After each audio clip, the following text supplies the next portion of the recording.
Ngayon, yung bossing nila, yung bida-bida nilang bossing na si Torre, abaho, ha? Sabi, hindi totoo yan. Photoshop yan, Photoshop. Baka AI na naman na. Photoshop daw po yan at patunayan daw po ng abogado ng KOJC. Yan po ang sinabi ni Torre, ha? Pakinggan natin to kasi dito, grabe ho ang kasinungalingan ni Torre. Talaga nga namang patong-patong na ang kasinungalingan niya at grabe ho. Inaraw-araw na ho. Ito ha, pakinggan natin ho ito si Torre. Oh. Ayan, yan. Wait lang po, ipakita natin. Ayan. About sa digging na yan, allegation ni Atty. Torion yan, let's improve that. About dyan sa allegation na yan, dapat daw patunayan ni Atty. Torion. Ayan, yan. Sabi niya, patunayan mo kung totoo yan. Kung talaga ba yan po ay totoo na hukay-hukay lang. Kasi parang sinasabi niya, di totoo yan. Wala kami ginagawang ganyan. So parang na rin niya sinabing mali yung ginagawa nilang paghuhukay. Di ba ho? Kasi kung tama naman yung kanilang paghuhukay, di sana inamin na lang niya na tama lang naman itong maghukay kami dito . Di ba? Okay lang naman yung maghukay. Pero dahil since sinabi niya na, hindi, allegation lang yan. Patunayan ni Atty. Torion, yung abogado ng KOJC, patunayan niya na totoo bang naguhukay. Di ba? Siya magpatunay niyan. Yan ang sinasabi ni Torre. Pakingge. Wala akong sinasabi muna dyan sa mga bagay na yan, sapagkat yan ay allegation nila. Allegation. Let them prove it. Yan ang gusto nila. Sige, let them prove it also. Pero may photos and videos din. Ilabas nila yung nagbigay ng photo at ipakita niya rin alam niya ang batas paano dyan. Ilabas niya yung taong nagbigay at bigyan niya rin ng sworn statement. So gusto niyang ilabas yung tao. Bakit, sir? Anong gagawin ninyo? Kokonyotan niyo ho ba yung taong nagbigay sa inyo niyan? Naglabas niyang video na yan, picture na yan? Kokonyotan ho ba? Pero magaling ho ang SMNI, magaling po ang KOJC. Picture lang muna, photo lang muna para mahulog sa patibong itong si attorney. Piling attorney kasi ito si Torre. Ito pa, dagdag niya. Kasi kaya kong gawin yan sa loob ng Photoshop. Gaya kong gawin yan sa loob ng Photoshop. May pag-amin doon, ha? Mukhang umaamin si sir na pumuputoshop siya. Ang bira. Mukhang kabisado niya yung mga editing, ha? Sir, ako nagtatanong lang, ha? Ilan na po ba ang pinotoshop nyo? Yung totoo, sir, ilan na po ba ang pinotoshop ninyo na mga ebidensya? Kasi sabi mo, kaya ko din niya mag-photoshop. Pinalalabas niya. Tingnan niyo yung logic niya. Pinalalabas niya na peke yan. Photoshop yan. Pero sinasabi niya, kaya ko din niya mag-photoshop. Kaya ko din yan.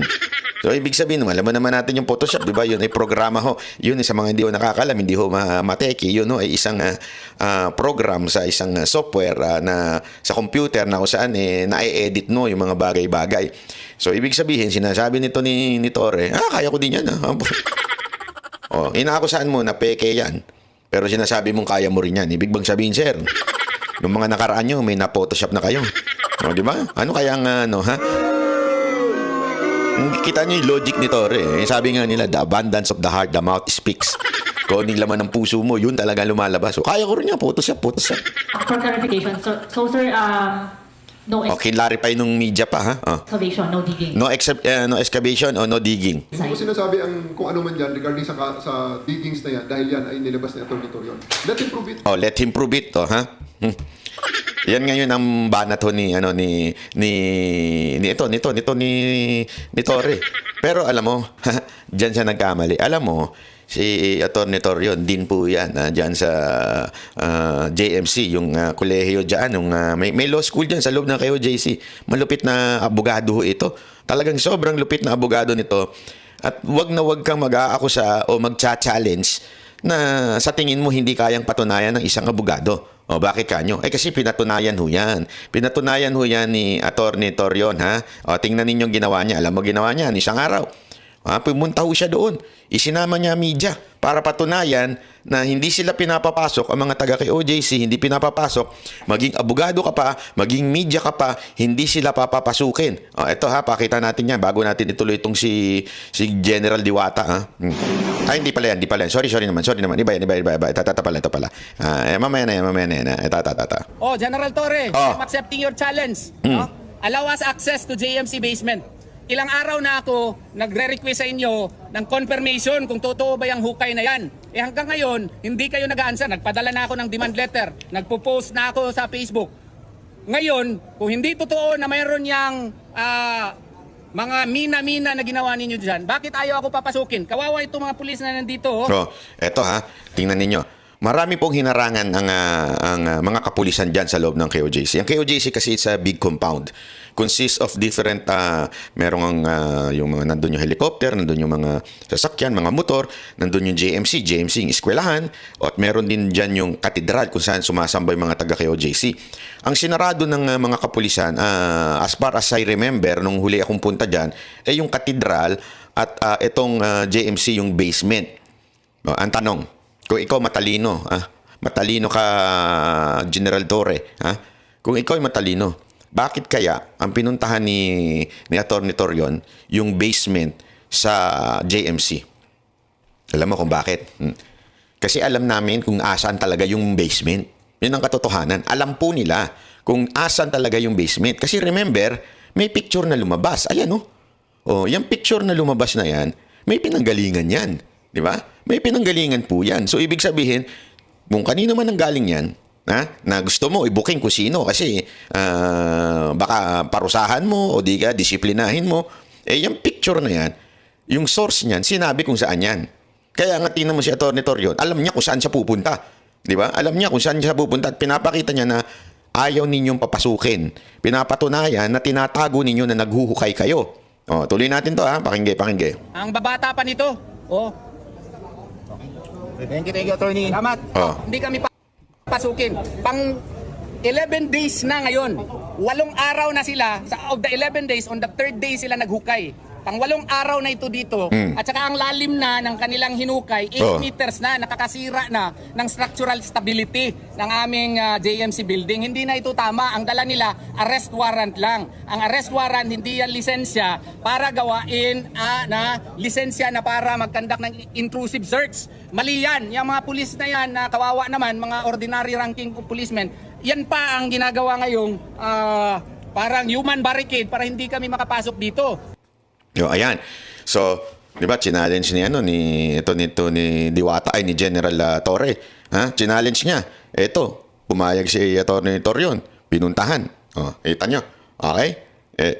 Wala, bigay talaga. Bumibigay na itong mga kapulisan na nagsusumbong.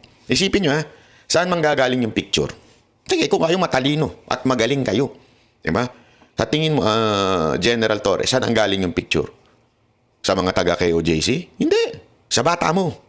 Sa bata mo nang galing yung picture. Ibig sabihin, isa sa mga tao dyan, mga naguhukay, busit na sa'yo. Animal ka daw. Parang ganun ang sinasabi. Pambihira ka, pinapagod mo sila sa imahinasyon mo na naandyan, yung tumitibok. Diba? Hindi ko alam eh. Siguro favorite nito yung kanta ni Donna. Ano ba? Si Donna ba yun? Tama ba yun? Yung kapag tumibok ang puso. Di ba? Siguro. Favorite mo siguro yung kaya kasi bullshit na ho yung mga pulis diyan. Kami alam ho namin yan. Bullshit na dito kay Torre yung mga pulis na inuutusan niyang maghukay. At yung iba pa nga hindi mga pulis. Yung iba naman talagang mga minero. Talagang tuloy pa natin to kasi nungalingan nito ni Torre. Tuloy natin Di ba, in the same manner na gusto niya i-prove namin yung guilt at kung ano pa man ni Apollo Kibuloy bago niya i-surrender sa batas yung kliyente niya. Diyan pa lang sabit na sabit. Napakasinungaling. Walang sinasabi si Atty. Torion na i-prove nyo muna, ilalabas namin. Walang ganun. Napakasinungaling mo ka talaga, General Torre. Walang sinabi si Atty. Torion na i-prove mo na guilty at ilalabas namin. Alam mo kung bakit? Hindi nyo trabaho na i-prove na guilty si Pastor Kibuloy. Hindi ho kayo husgado, mga naku, ayoko na nagmumuray. Hindi kayo mga husgado para patunayan na si Pastor Kibuloy ay guilty. Hindi ho. Ang kailangan mag-prove niyan ay yung korte. Kayo ho ay tagapagpatupad lamang. Ayan ang problema sa iyo, Torre. Umasal korte ka na. Umasal akala mo ikaw ang judge. Pulis ka lang, sir. Huwag kang nagmamagaling. Ano ka? Feeling mo talaga ikaw ang hari dyan eh. Yan ang totoong nasa isip niya eh. Akala niya siya ang magpapatunay na kaya ganun ang datingan niya. Una-una, abogado yung kausap mo. Alam niyan na hindi ikaw magpapatunay. Pangalawa, hindi naman niya sinabi na ilalabas niya. Hindi niya alam kung asan eh. Diba ikaw may alam kung asan, kaya mo nga nilusob yan.